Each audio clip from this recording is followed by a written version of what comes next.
Okay guys, welcome back to the understanding of vulnerabilities in web. During our research, we found a number of vulnerabilities within web. The first thing that I want to talk about is that web authentication is very easy to compromise. For example, let's assume that you have a web environment. Okay, let's assume you have a web network.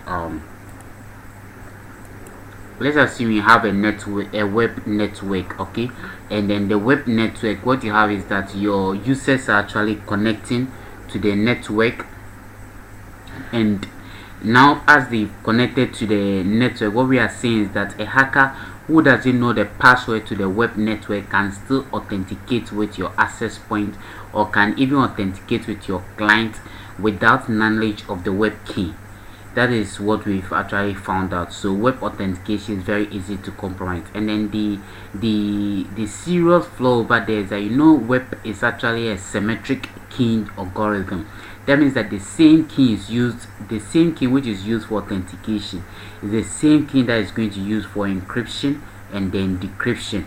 And then that even makes it even worse, that once you compromise the key during the authentication, you can use the same key to actually decrypt every data, just like killing two birds with just one stone, and that makes web even more catastrophic, right? Alright, so let's look at the experiment for this. So what happens is that now every legitimate client who wants to connect to a web network will first have to send an authentication request to the AP, and then basically the AP will relay a plain text challenge message. The challenge message can be very random and very long. We will look at some of the challenge message. What the web has to do is that now the web has to with its web key generate the pseudo random code, and then with the pseudo random code it will use that to encrypt this cipher text, just like what we explained in our previous video. And then once you encrypt this plain text, it now gets a cipher text and then responds to the AP with a cipher text. So the AP now has to go through decryption process. AP also has the same web key. It basically inputs the web key through its RC4 algorithm, generates a key stream by, performs a XOR operation of the key stream by with a cipher text, and then he gets the plain text. Now once he gets back the plain text, he confirms that whether the plain text that he sent is the same plain text that he's been able to decrypt after the legitimate client did the encryption over it. If it returns true that they are the same, it's going to grant the client access to the web network, or basically going to cause it to fail. Alright, now what we're basically saying is that, remember that there are two informations very passing here. The first one is the plain text which is passing across, which every attacker can eavesdrop on the plain text. The second one is the cipher text which the user sends to the AP, which the attacker can also eavesdrop on this. Now remember that if you perform a XOR operation of the plain text and then the cipher text, what you are going to be left with is going to be what? The key stream byte. Good. Now with that same key stream byte, because the key stream byte, we said the key stream byte counts together with an IV.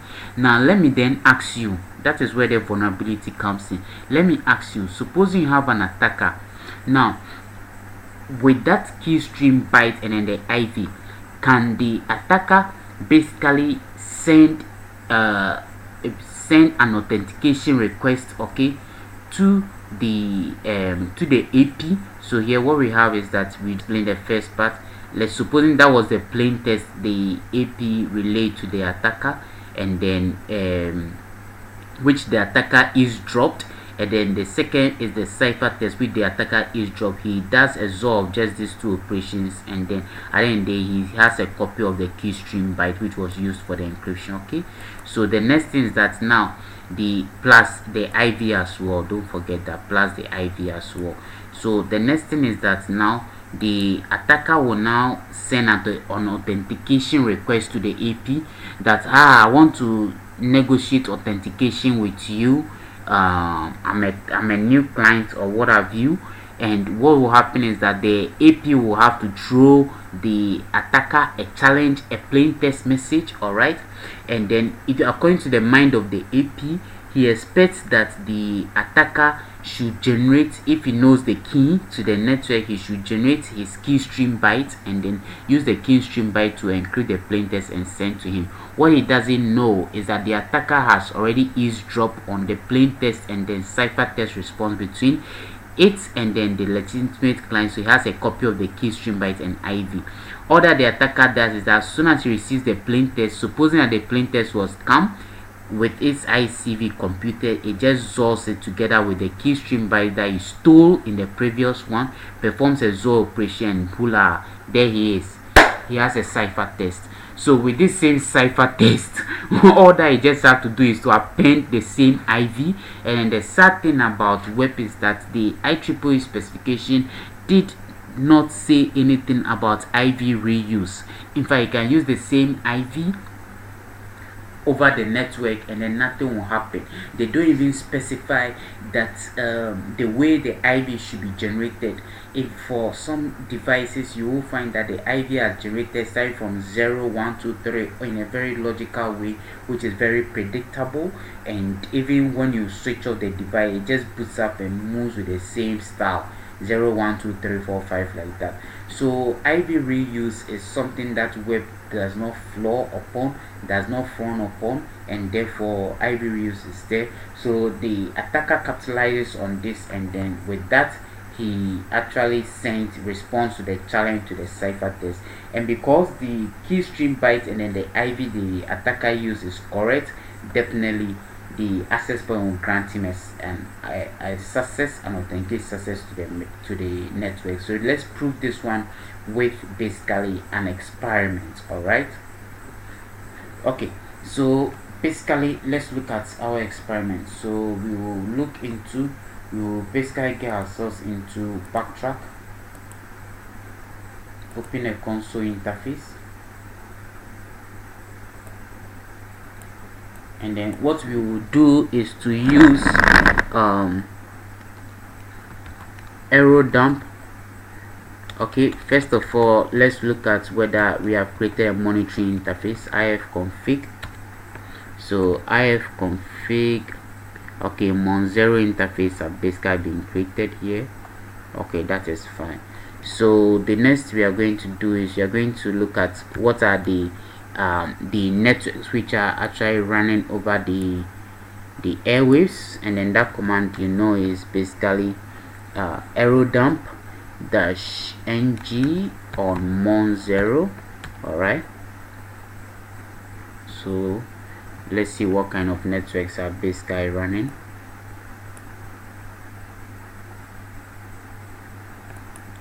Okay, hold on, looks like my alpha card is disconnected. Okay, so we have a network here, and then we do know that the network which is over here is actually has the ESSID of this TP link. Okay, and then basically currently there's one client which is associated with it, and then the client MAC address is this, and then that is the AP's MAC address which is basically associating itself with. So what we will basically do here is that now we will open another console interface, and we are going to save this command to save this transaction which is actually taking place, and then the command to save that is arrow dump -ng. okay, so let's look at some of the parameters. all right,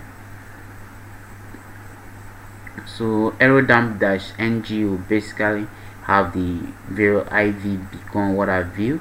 What we actually interested in here is to look out for the channel, all right, as well as the BSSID, okay, that we basically want to save here, and then as well as the ESSID. okay, hold on, I got a call, just get back to you.